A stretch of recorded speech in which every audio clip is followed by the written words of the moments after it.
maneng ya la bone re gasa ja re ditibolegela ka go ba ditlhogo ikwadisetso ditlhopho tse di tla tshwarwang ngwaga ono e solofetswe go simolola mo tsatsing la kamoso dipula tsa paka eno go kaiwa di itsile morago ga nako e tlwaelesegileng ya temo setlhopha sa Shinkisha kwa Gamalete le sa Dikgang FC kwa Gabane di tshegetsa bomampodi jwa dikgaisano tsa malatsi a boitapoloso wetso yo ranolwang ka puedi ya tlakene boinelo ntshole ga re tsena mo dikganyeng tsa rona lekgotla le le tsamaisang ditlhopho la IEC la re dithulaganyo tsotlhe tsa tsamaiso ikwadiso ya ditlhopho di mo maemong ka jana matlhophelo a heta dikete di le pedi go rala lefatshe leno le a 40 le bofera bobedi kwa ntle ga lefatshe leno a tsoga a bulwa ka moso go kwadisa Batswana go tlhopha ngwanamisa mafoko wa lekgotla leo re o supile maroba o kopile Batswana go ikwadisetsa ditlhopho ka dipalo tse di kwa godimo ga re bua ka gore dithulaganyo di wetse re lebile tse le gore tshwanela ke gore di nne teng re di beye pele ga Motswana gore a re a goroga ko e le gore o tshwanela ke gore a ikwadise teng a se ka ipotsa gore o dira eng jang leng o tsena ha kae ke dingwe tse e le gore ke dithulaganyo tse e le gore tshwane nka go netagaletsa gore di wetse mathophelo othe a e le gore a 2808 a e le gore a mo lehatsheng mo Botswana le a e le gore a 48 a e le gore a ko mahatsheng a sele ke mathophelo a e le gore tare ka moso othe ka nako e beilweng a be le gore Motswana ga ya teng ka nako e le gore o sola gore a ba le teng a ba ithela gore sengwe le sengwe se siame e be e le hela go ipega a ba ikwadisa hela jaaka go tshwanetse Tona wa Banana Bong metshameko lengwao re tumiso ya kgare e bileng gape le mo palamente wa Mogoditshane a re dikwaere tsa monogae di ka kwadisiwa e le la ntlha e le nngwe ya mekgwa ya dikitso tsa tlholego ka fa tlase ga lekgotla la UNESCO Tona Rakgare o buile se mo potsolotsong le Botswana Television ko maitisong a dikwaere kwa Mogoditshane Sharon Kubyadi le Bathami Malabe ba rulagantse pego e latelang Lefatshe la Botswana le na le dikarolo tsa ngwao tse tharo tsa ngwao e sa tshwaregeng tse di kwadisitsweng ka fa tlase ga lekgotla la UNESCO. Dikarolo tse di akaretsa mmino wa seperu, dikopelo tsa bakgatla ba kgafela le dinkgwana tsa kgaolo ya kgatleng. Re Rakgare a re lefatshe leno le ikaelela go oketsa dikwadiso tseo, mme ebile ka dikgwaere tsa monogae e le tse di kgethegileng le tsone di na le bokgoni jwa go kwadisiwa ke lekgotla la UNESCO. Re batla go bona re tsweletse ka go kwadisa dingwe tsa tse re nang le tsone mo lehatsheng la Botswana ka gore go sireletsa le go boloka ngwao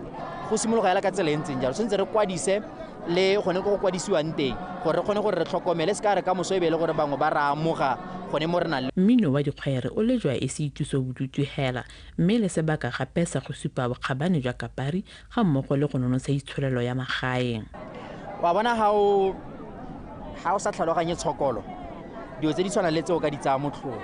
mme ha o tlhaloganya tshokolo o tla di tsaya ka tlhoagalo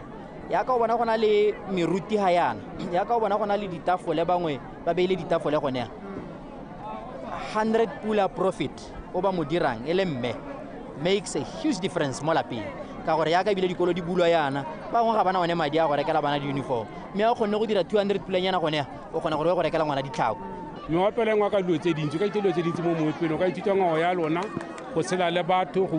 buisana le batho le go agisana le batho dilo tse dintsi ape ka ithuta mo moopelong kose kopelela ka boyone le one hela e na le molaetsa o ka go ditang gore o ka tshela botshelo ba go jang le go ntsha le banana mo mebileng go rire dikwaere yana ka re biditswe ke dikwaere tsa mo palamente ke seo se sentle le rona se dira gore re gole re godisele bana ba tsong go tlase gore ba itse dikwaere ba itse ngwao ya rona yaanong ke seo se itumedisang thata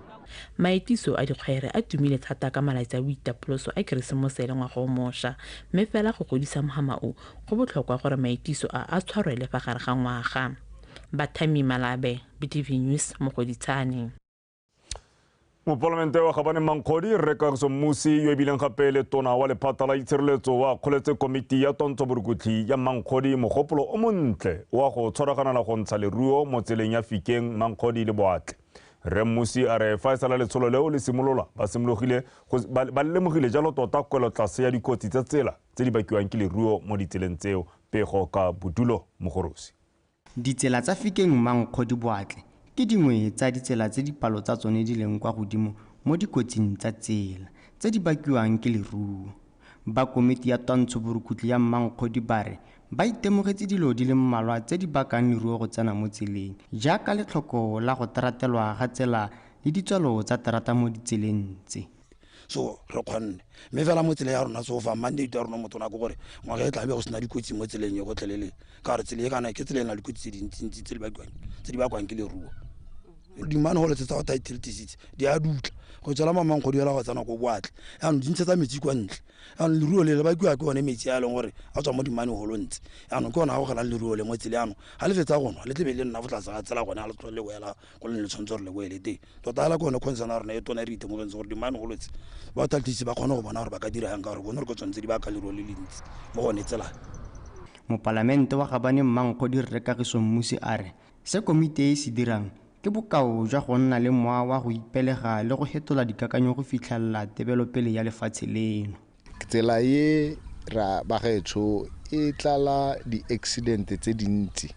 o kgona gore re o hetsa go heta re morago ga boawara o bo itlhala koloi thudile kgomo e wetse mo tseleng mme since ke tsamaya mo go yone since di-25 ga ise ke bone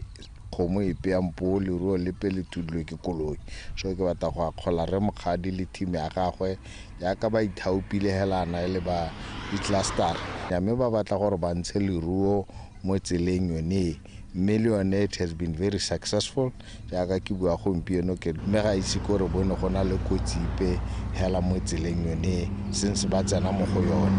mme hela ke batla go ba ra ke re ba nne ba tswelle hela yalo ba kanyo yone megopolo ene ya ka nne ba bua gore ba eletsa gore gongwe ka di-holiday tse di tlang ba tsene gape. Barui ba rotloeditswe go disa leruo la bone ka nako tsotlhe le go netefatsa gore ga ba disetse mo tseleng gore go fengwe dikotsi tsa tsela. Botulo Mogorosi, BTV News, Fikeng.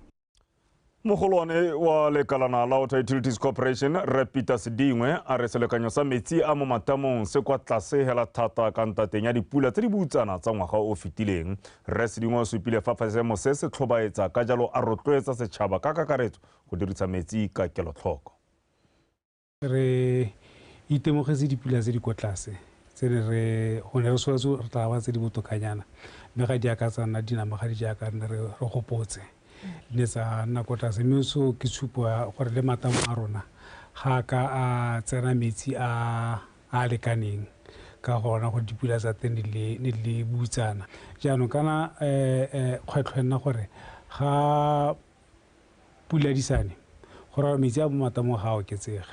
mme bile gape metsi a ka tlasa ra se lona ga oketsege ka gore ga gona pula gore yana gore a e oketse metsi a mo go rang gore ko pele ka nna rena le kgwetlho gore didiba dingwe di sena metsi kgotsa re na le kgwetlho gore bona matamo mongwe gore a tla mo seemo sa gore ga re sa tlhore ka tsaya metsi mo go one ka gore a sa a le mo seemo seo se ko tlase mme ga re bua gompiekwane ke tsaya ke re matamo a rona otlhe ka kakaretso a na le seleka se gore a ka re fa ga re a kopanya re a se bokotlhe a ka re fa metsi for seleka sa go feta ngwaga ga le gore pula ga ka ke yana mme mo go raya eng mo motswaneng go raya gore re le Batswana re tshwanetse go simolola gore re dirisa metsi ka kelotlhoko re emisa ditiro tse ntse re dirisetsa metsi a noa kana metsi a tlhatswiwang ke metsi gore a tlhatsweditswe gore a noe ke motho se ka lo motho a ntshitswe megare le tse dingwe gore a boloke botshelo mme go le gantsi ntse re bona e le gore batho ba dirisa go tlhatswa di-pavement go tlhatswa dikoloi go le ditse go tota ga a direlwa sone so ke nako a gore Batswana ba itse gore ga rena dipula tse dintsi mme gore re metsi a rena le one gore a kgone re a re tsele ba ka le lelele re tshwanetse ra dirise ka kelotlhoko re a somarele. Lephata la itshireletso la betse lephata la dikgolegelo di dirisiwa tsa temo tse di rekilweng ka madi a fetang didikadike tse 2 tsa dipula 2 million. Di dirisiwa tseo di akaretsa diterekere di le 5 diplantere di le 4 megoma ya disk haro e mebedi magareng ga tse dingwe. Theko ya di dirisiwa tseo e kailwe e le kgatelopele e tona e tla thusang lephata la dikgolegelo go ntsha dijo le gona go imolola puso bokete jwa go jesa magolegwa. Seo se builwe ke tona wa itshireletso Re Kagiso Mmusi jaaka ne a rola semmuso dimpho tseo Komiso Maphanyane le Tsholofelo Tshepete ka dintlha. theko ya didiriswa tseo e kailwe e le konokono mo go tlhabololeng ditirelo tsa dikgolegelo mo go tsa temothuo. Maiteko a ba dikgolegelo mo go tsa temothuo a kaiwa ha nametsa ka jana temothuo e le mongwe wa mogama o ka thusang go rusa itsholelo ya lehatshe leno. Tona Mmusi o buile a supa ha magolego a ta ithutang botsipa jwa didiriswa tseo go ta ba sologela mosola morago ga kgolegelo. Reliably informed that since the implementation of this strategy, the prison service is self-reliant on vegetable production with over 300 tons of various vegetables produced in the last performance year. During the last cropping season, the service produced 55 tons of grains under the rain-fed conditions. Despite the season being declared a severe arable agricultural drought year, this is evident enough to step in the right direction by the prison service. Government support towards all efforts aimed at improving agriculture in Botswana Prison Service.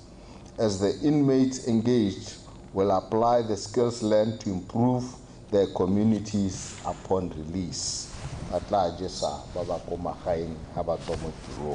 Mookamedi wa dikgolegelo Medena Marathe o kaile fa didiriswa tseo di tsile ka nako e maleba ka jana lekalana la gagwe le itamile go thusa mo go rudiseng mogama wa itsholelo. I'm proud to state that as a service, we boast of a wide array of rehabilitation programs which target correction of behavior as well as skills acquisition for sustenance through employment of self-employment upon release from prison. Prison agriculture is one such program, and receiving this machinery and implements is a great resource that we need and will go a long way in ensuring our efficiency, especially in our desires to feed the prison community and eventually the nation as per our prison food security strategy aspirations. Our dream is to be able to produce enough to feed our prison population while at the same time contributing to the country's food basket. We also aspire to produce industry-ready prisoners who are knowledgeable and skilled enough to compete with other farmers upon completion of their custodial sentence. Ba lephata la dikgolegelo ka maitamo a bona go rudisa mogama wa tsa temothuo ba opetswe le hofi le ha go ntse jalo puso e itamile go tswalla ka go baya manokeng. Komiso Maphanyane, Botswana Television, Gaborone. Re tswalla le polelo kana khantsone tsa botshukudi ya temo balemi ba masimo a dibogwane kana dibongwane jalo go bapa le motse wa Tonota ga ba khona go lema ka jana dipula di tsile morago ga nako. Mo puisano jalo le ba BTV Bosheng mongwe wa balemi bao re Tobokane Majo kwa masimong a dibongwane a re o simolotse go lema ka mosupologo a kaya elelang tlhatota a le manako ya temo e setse e silwe ke nako. Go rata Moranyane le Abigail Madorobo Kapego. Remajo a re seemo se sengwe molapelo ka sa tlhomamisi fa go tla nna le pule le kaneng go ka roba mo go bonalang. Ha ke itse gore ke mokang ke ka reng ke a lekeletsa hela ka gore tota ha re sa solohela pula le nako le yone o ka re tsamaile. Mme hela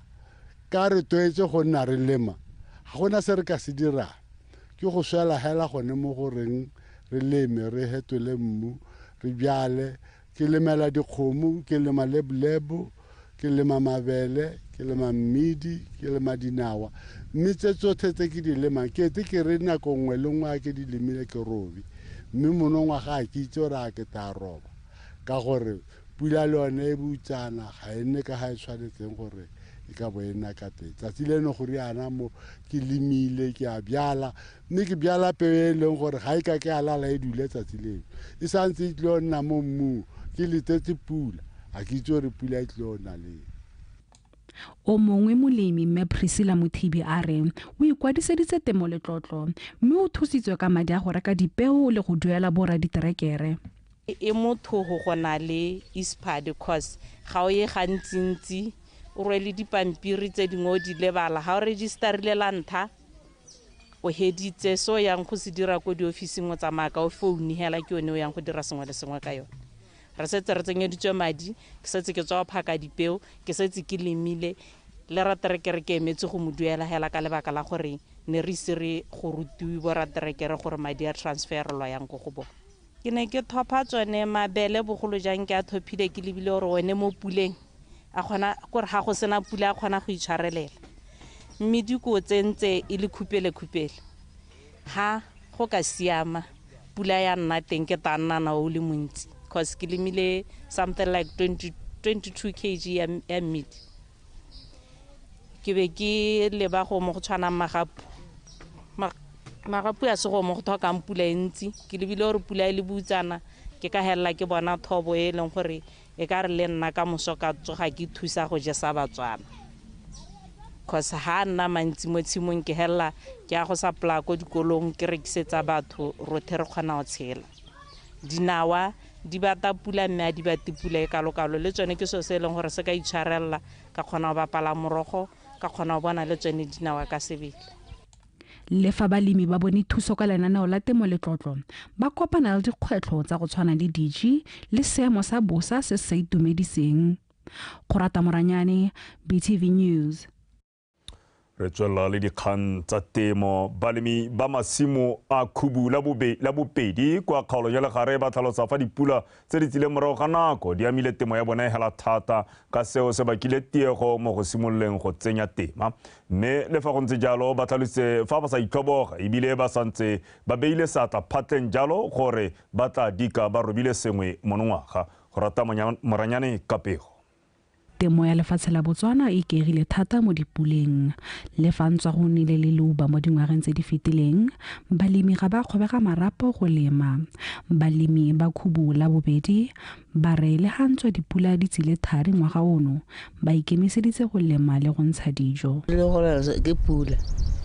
le go phaka pewa ke re he phaketse ko morago mo ba thata teng ke pula ke ne dirile gore se ka lema a re nako tse be e lemile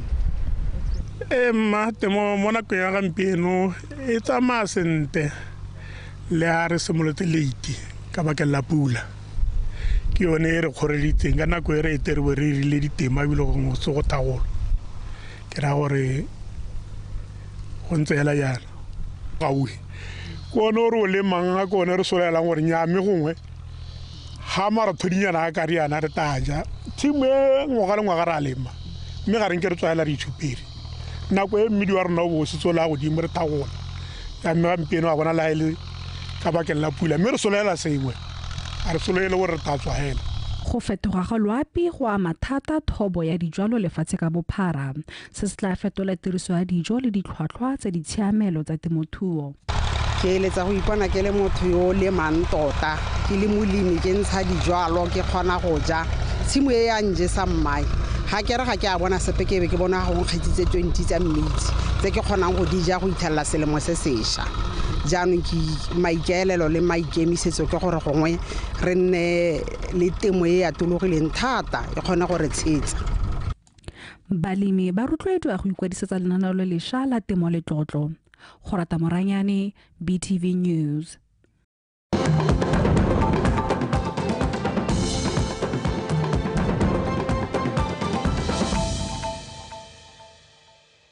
Mewetso ha ile gona o tsubang se gona sa ditshwantsho dikgang ke tsa Botswana Television mo tsatsing jalo la bone Ferikgong a le gane ga re tswelela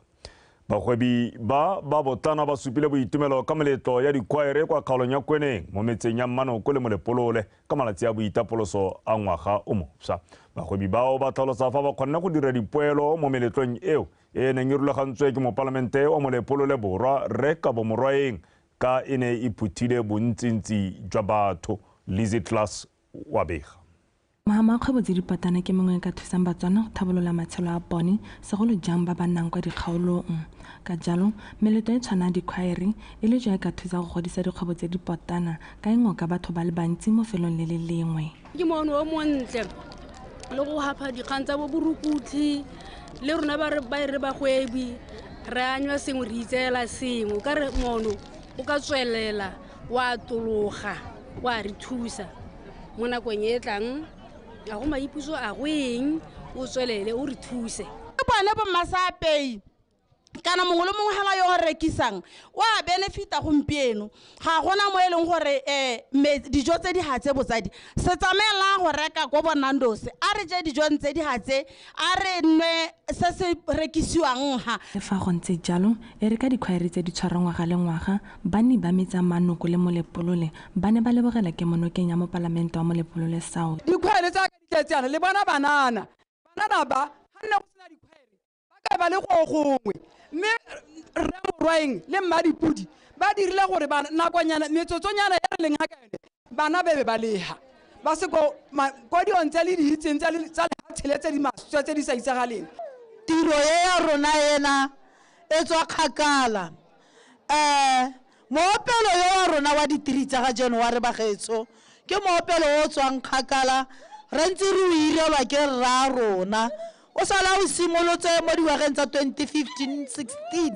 a ntse a dira le rona mo motsing wa rona Manoko mo palamente re ka bo morwaeng o na tlhalosa fa puso itamile go thabola mogama wa bodiragatsi go fa batho sebaka sa go itshetsa ba dirisa ditalente tsa bone tumelo ya me ke gore re tshwanetse re le Batswana re ipele ka sega rona re ikgantshe ka sega rona re tlotlomatse ngwao ya rona re emele ka dinao go godisa ditso tsa rona re le Batswana re bo re nne motlotlo ka dikitso tsa rona tse re nang le tsone le talente ye Modimo a re hileng mme kgang ya dikgwaere e nyalana le ka ha puso e dumelang ka teng gore re le Batswana re ka itshetsa ka dikitso tsa rona mo ba re knowledge based economy le fa go ntse jalo re moreng o tlhalositse fa ikela go atolosa meleto e ka go akaretsa ditlhopha tsa mmino a borankana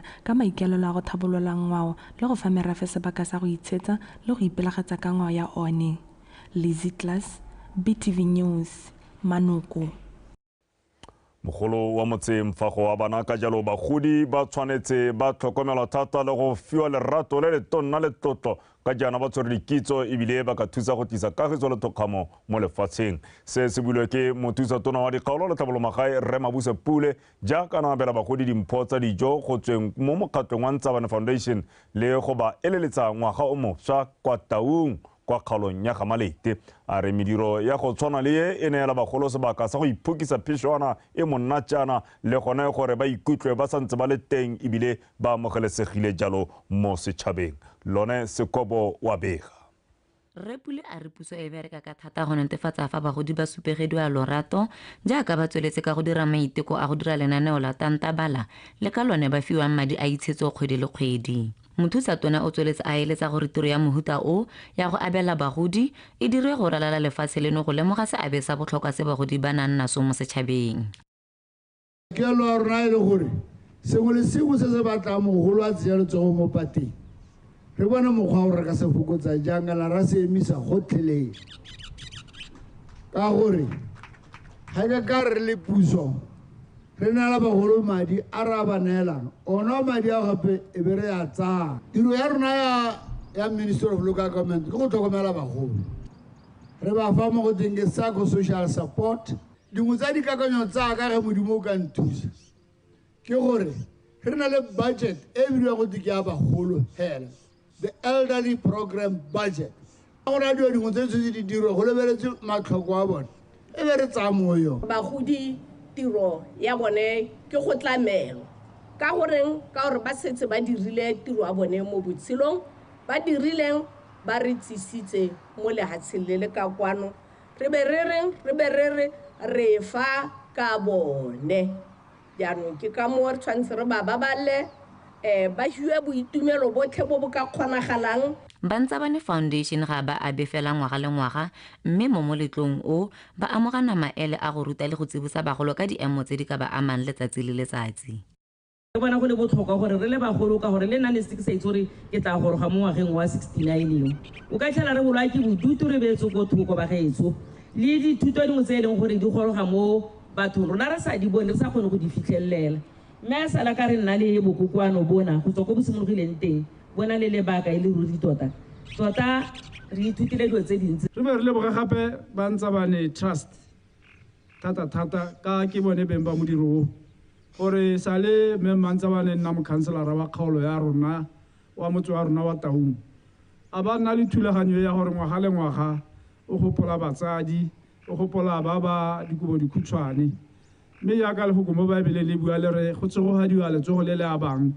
Bagodi ba rotloeditswe go nna ba ruta bana ditiro tsa mo lwapeng go itsa gore ba nne le nako e ntsi ya go inaakanya le ditiro tsa botlhokatsebe jaaka tiriso ya ditagi le go saila mo mebileng. Lone Sekobo, BTV News, Taung.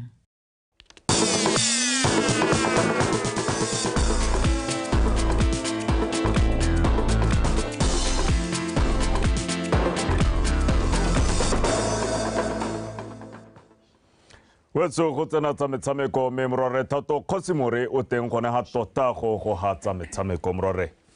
Dumela Benson. Tsena mo tsone ka gangwe ga. Tla ke tsena mo go tsone kgaitse diake.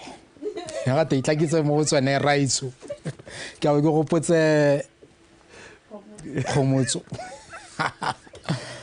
Tsa metshameko tsa Botswana tonight tle go gona ka Thato Kgosimore Madume. Pero kwa setlhoeng bosigong jono setlhopha sa Ditlhakane FC ke sone bo mampudi ba metseletsele ya metshameko ya malatsi a boikhutso ya Gabane Extravaganza morago ga go nota sa Moremogolo FC ka nno go lefela kwa lebaleng la Gabane United. Kgaisano eo e nengwe ke le ditlhopha di le 10 go tswa mo motseng wa Gabane. Jessica Pilane ka dintlha.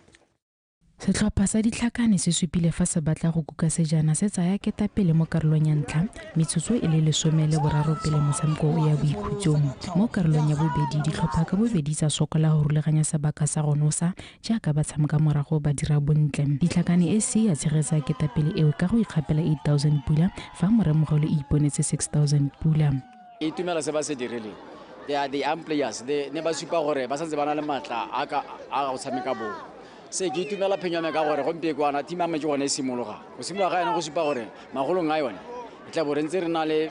botsweledipele jo bo siameng. So se se ra gore gana gampe kwana boeteledipele ba rona ke itumela ka gore thusiteng ka teng gore re tle re tsene mo tournamenteng. Game ena tota re sale re lose re paletswe ke go sae ka basimane sentle because yesterday ne re tshameka game ya team ya Herero e thata tota so e be re win yaanong la re tla mo gaming ena ne ba ipoleletse gore no this one is a walk over because le mabana ga re le ko tla bo ga rena re iketle ne ba ntse ba re what a simple fixture, what a walk through. So gonyana mo gore bola ile tota but the first 15 minutes ne re itshupaela gore we can win with an avalanche of goals. But unfortunately, we gave them the chance ya gore ba boele mo motshamekong because le bone ne ba re tshaba. The quality of football ne ba e tshameka ene le go godimo thata. So go supa gore ba na le bokamoso jo bo rileng hela thata. Ka ba rotloetsa la gore ba nne ba tswelle especially the ke team e ntšha ke gone le nna ke e bonang ke go ba rotloetsa gore tswallang le tshwareng hela thata yana le ska la ipona tsapa. Barulaganye ba kgaisano ya Gabane Festive Extravaganza e neng e tshwara lekgetho la boraro ba tlhalose fa e tla tswalla gape ka malatsi a tlang a boitapoloso. Jessica Pilani, BTV Sport, Gabane. Re tswa kwa Gabane re le ba jalo ko Ramotswa setlhopha sa Shinkisha ke bona bo mampodi ba kgaisanyo ya ba Malate Constituency Tournament ba sena go fenya letloa SC ka nno e le nngwe go lefela. Kgaisanyo eo e neng e le mo ngwageng wa boraro e ne rotloediwa ke mo palamente wa kgaolo ya Ramotswa re lefoko moagi ka 180,000 pula pego ka Ryan Kgengonyane. Shinkisha ba tsene fo ba sena go fenya Supremes mo sekamakaola kganyeng ka dino tse pedi go lefela fa letloa SC bone ba go regile fo ba sena go kgapela ntle Super Dolphins ka dino tse tharo go lefela. Pele ga motshameko o ditlhopha tseo di kopane kwa makgaola kganyeng makgetho a le mabedi ka tatelano morago gore ba kopane mo ngwageng wa ntla wa kgaisano go letloa SC ba fentseng ka thago ya di-penalty morago go palelana ka nno setlhopha ya re mo go ya bobedi Shinkisha e ikitsha masodinaleng e gapa ka nno e lengwe go lefela. Monongwaga ditlhopha tseo tsa kopana jaana ba na le sebaka sa go igapa lekgetho la bobedi. Ditlhopha di simotse motshameko o ka go tlhaselana Shinkisha ya atlega mo motsotsong wa bo 14 ba bona nno ya ketapele ka Stuart Moredi. No eo isa ditlhopha tseo ka nakong ya go ikhutsa ka e lengwe go lefela. Mo karolong ya bobedi bana ba Shinkisha ba tswelela fa ba neng ba eme teng mo go ya ntlha ba tlasela letloa SC kgapetsa fela go nosa go bo go ba tswa ka phatla tsa menwana. ya re go setse metsotso le bofera bobedi banna ba letloa ba abelwa free kick gaufi le karolo e kotsi mme ka go tlhoka lesego ba retelelwa ke go enosa kgwele eo e kitla kota ka jalo motshameko fela ka nno e le nngwe ya shinkisha go lefela la letloa. A tough one indeed, but ke dikgang tsone tsa gore we didn't have a very strength ko line up ko tlase, but we are playing a better team. They came to us, one small mistake ba re gora and ha re khona go tshameka. The boys ba dira matlo and we tried to have time go bua le bone towards match o hela. That's when re simolang go baakanya dilo, but all in all a good game. I would say it's the second tournament ke winner ntse defendwa ke Shigisha ba le under nna ke ntse go kopana le mokatiši wa letloa ke ntse go kopana le letloa gape for the second time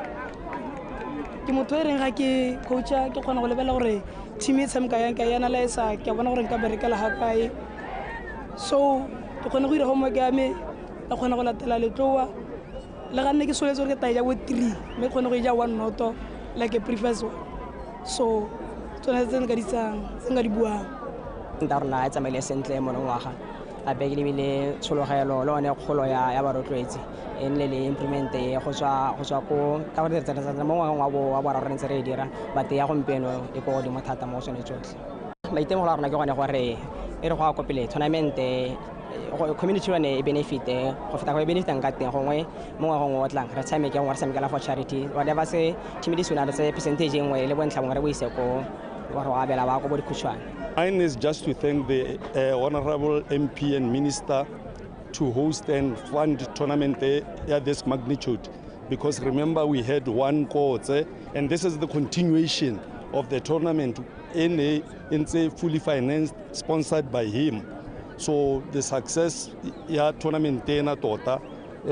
wa bona Botswana ba itumetse and balete ba itumetse. I wish re ka be rena le this a facility to host a tournament e tshwana le but tumelo ko re go lebega go ta heletsa go ile ko bafenyi ba kgaisanyo eo Shinkisha ba ikgapetse 16,500 pula le dietsele tsa gauta fa ba balomang serota bone letloa C ba ile gae ka 10,000 pula le dietsele tsa selefera. Ryan Kgengwenyane, BTV Sport, Ramotso. Pele re kgaogana a re lebe jalo pego ya bofelo bosigong jono mongwe wa barulaganyi ba kgaisanyo ya matlolapata Aaron Radira a re go gola ga kgaisanyo e go ba gwetlhile go simolodisa letlole la peeletso kgotsa trust fund e maikaelelo a yone e tla bong e le go thusa banni ba kgaolo eo ba ba tlhokileng lesego. Radira o kaile seo kwa makgaolakganyeng a metshameko eo kwa mogoditshane bošeng ka tla go kgakola ka pego.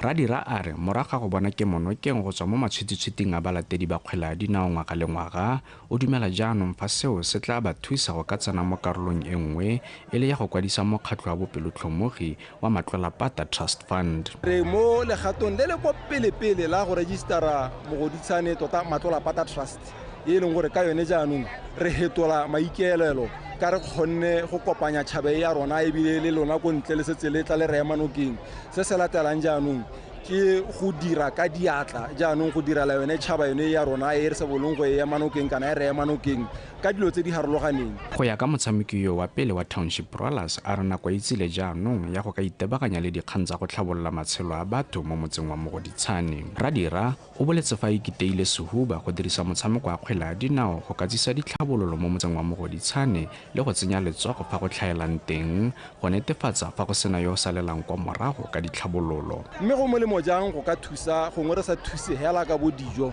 re thusa ka dilo tse di tshwanang le dikago le tse dingwe hela tse di harologanang e le gone go bona jaanong gore re a kae se rra se ke a solohetsa gore jaanong it is our next mission. We have achieved our first objective ya go kopanya tšhaba. The next one now is to build up tangibles tse di tlebeng di emeletsa tšhaba ya rona re itse jaanong gore re berekela kae a ke go agela batho a ke go ba tsenyetsa metlakase ba ba tlhaelang a ke go direla dikgotla tsa rona tsa Mogoditshane kana ke go dira eng hela sa community ke gone ko re yang teng jaanong. Kgaisano ya matlolapata ke nngwe ya tse di nang le sebaka di tshegediwa mo malatsing a ngwaga o mošwa ka jaana e sa le simolola ka ngwaga wa 1993 se ka maikaelelo a go kopanya banni ba mogoditshane borwa le botlhaba ba ba kgaoganngwang ke tsela ya 812. Katlego Kgakole, BTV Sport, mogoditshane. Ke gona jaaka di tla kwa bokhutlong dikgang tsa metshameko tsa Botswana tonight tla ke boele jalo go abuti Benson Puthago. Benson. Gompieno go labone Herekgong o tlholagane ngwaga ke wa 2024. Era. Mme nna ke bidiwa Puthago ya ka o bua. Ke gona le Setswana se se re monna ga betlo o khomotogela ke tsa go toa basedi. Go toa basedi. Ke ka mo e reng gongwe ha o leba o boka tsa gore ka mpitse kgaitsedi ya ke kgaitsedi a re wetse dikgang a go molato morare ka moso letsatsi le tla tlhaba gape tanki a re ke Thato Kgosimore ka tselentseng yalo morwarre Thato Kgosimore ka matlametlo a dikgang tsa metshameko mme a re boe gape re lebe ditlhogo tsa phirimaneng ya labone. Ikwadisetso ditlhopho tse di tla tshwarwa ngwaga ono e solofetse go simolola semmuso mo tsatsing la kamoso. Dipula tsa paka eno go kaiwa di tsile morago ga nako e tlwaelesegileng ya go baya tema. Setlhopha sa Shinkisha kwa ga Maletele sa Ditlhakane FC kwa ga bane di tshegetsa bomampodi jwa kgaisano ya malatsi a boitapoloso. Wetso dikgang ga go di hela nako gangwe le gape ke yone ya bong e le mabifi mo go seno sebaka ra go hela kwa go batepolo ape go utlwa ka maemo a bosa le gore a dipula tse ntse e tla bo di tsweletse le pula tsa masubelele. Wetso a re tšhentšheng a nne kagiso.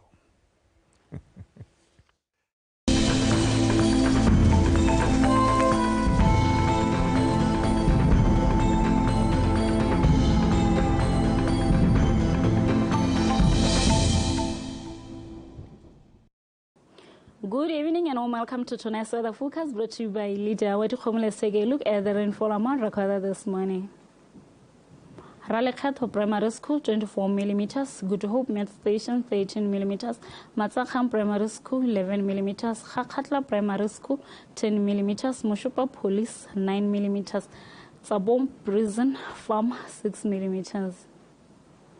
Kola Primary School and New Kanakas Primary School 5 millimeters each, Hansi Met Station 2 millimeters, Tsikinyanga Primary School 1 millimeter.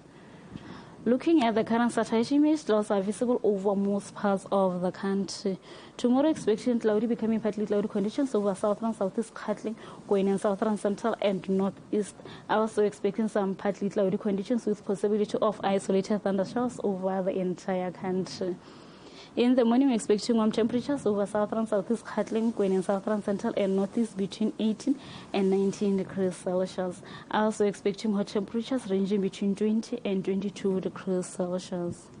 In the afternoon, we're expecting hot temperatures over Kalahadi, Hansi, Ngamiland, Chobe, and northern central, ranging between 33 and 35 degrees Celsius. Also expecting warm temperatures between 30 and 32 degrees Celsius.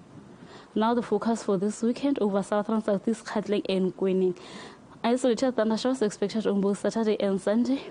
with hot temperatures in the afternoons. Hansi and Kalahadi districts were expecting isolated thundershowers on both Saturday and Sundays with warm temperatures over Hansi district, while over Kalahadi districts were expecting hot temperatures. Chobe and Ngamiland districts were expecting isolated thundershowers on both Saturday and Sundays with hot temperatures over Ngamiland district, while over Chobe district were expecting warm temperatures on Saturday, while on Sunday we're expecting hot temperatures. Central and Northeast were expecting isolated thundershowers on both Saturday and Sundays with warm temperatures over Northeast and Southern Central on Saturday, while on Sunday we're expecting hot temperatures. Over Northern Central we're expecting hot temperatures on both Saturday and Sundays afternoons. That's the weather forecast. Good night.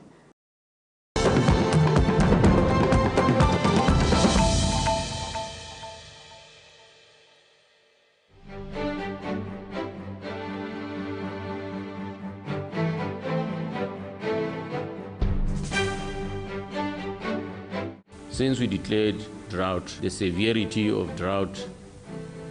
has taken toll of a number of sectors.